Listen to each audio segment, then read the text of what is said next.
Hello everyone, welcome back to my YouTube channel. අද අගෝස්තු 11. දැන් වෙලාව 9:26යි. මං හදන්නේ මේ කේක් එකක් හදාගන්න. අගෝස්තු 12. ඒ කියන්නේ හෙට අපේ තාත්තගේ උපන්දිනේ.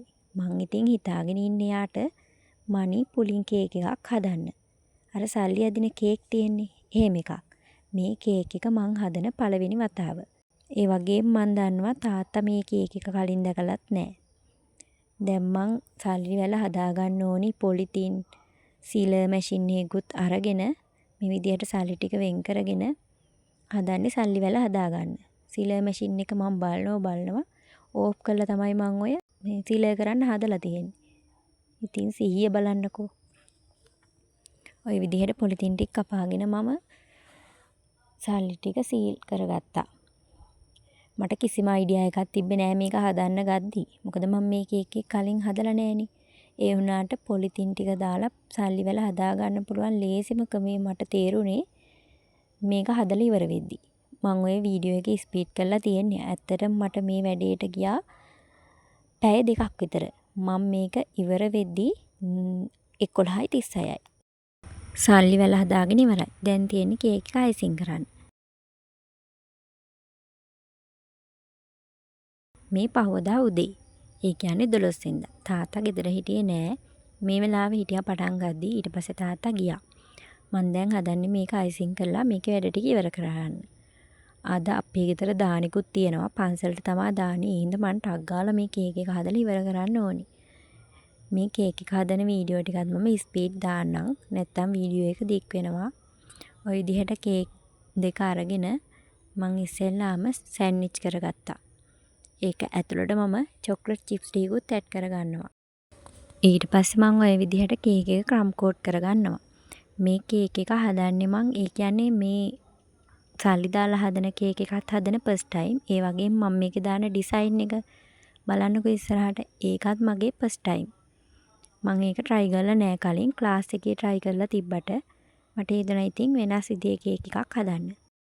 මං ගොඩක් වෙලාවට පවුලේ කෙනෙක්ට කේක් එකක් හදද්දි තමයි අලුත් දේවල් try කරන්නේ. මොකද ඉතින් කස්ටමර්ලා කේක් ඉල්ලුවාම එයාලා කියන විදිහෙන්නේ අපිට කේක් හදන්න වෙන්නේ. ඒ නිසා ඉතින් අලුත් දේවල් try කරන්න වෙන්නේ පවුලේ කෙනෙක්ට කේක් එකක් හදද්දි. ඒ නිසා මේ අලුත් විදි දෙකම මම try කරා. මේක දැකලා නම් තාත්තා අනිවාර්යෙන් සර්ප්‍රයිස් වෙයි. මොකද එයාලා එහෙම ඒවා දැකලා නෑනේ. දැන් ඉතින් මම මෙහෙම ක්‍රම් කෝට් එකක් කරගෙන කේක් එක අයිසිං කරගන්නවා. වීඩියෝ දෙක දවස් දෙකට අරගෙන තියෙන්නේ පැති දෙකකටනේ අනේ. මොනා කරන්නද ඉතින් මම ඒ විදිහටම එඩිට් කරා. දැන් ඉතින් ෆයිනල් කෝඩ් එකත් ඉවරයි මගේ. මම ඉතින් ওই විදිහට බේකින් පේපර් එකක් කපාගෙන චොක්ලට් ගනාශයකුත් හදාගෙන ඩිසයින් එකක් දාලා අම්මගේ උදව්වත් අරගෙන ওই විදිහට කේක් එක ලස්සන කරගත්තා.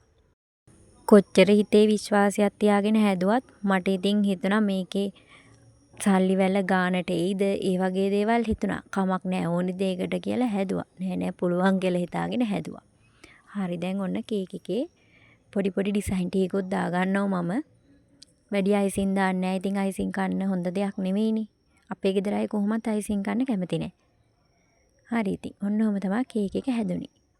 ඔයාලගේ අදහස කමෙන්ට් එකක් දාගෙන යන්නකෝ බලන්න. කේක් එක ලස්සනයිද කියලා. මම ඔයාලට තාත්තගේ වීඩියෝ එක අන්තිමට දාන්නම්. එහෙනම් අදට ගිහින් එන්නම්. channel එක subscribe කරලා නැති අය subscribe කරන්න අමතක කරන්න එපා. මේ වගේ ලස්සන තවත් වීඩියෝ වලින් හමු වෙමු. bye.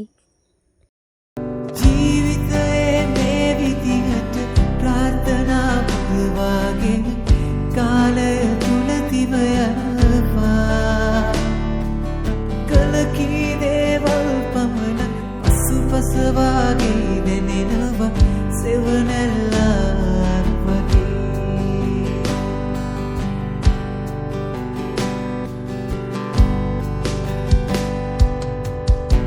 විටකදී නොසිතූ දේ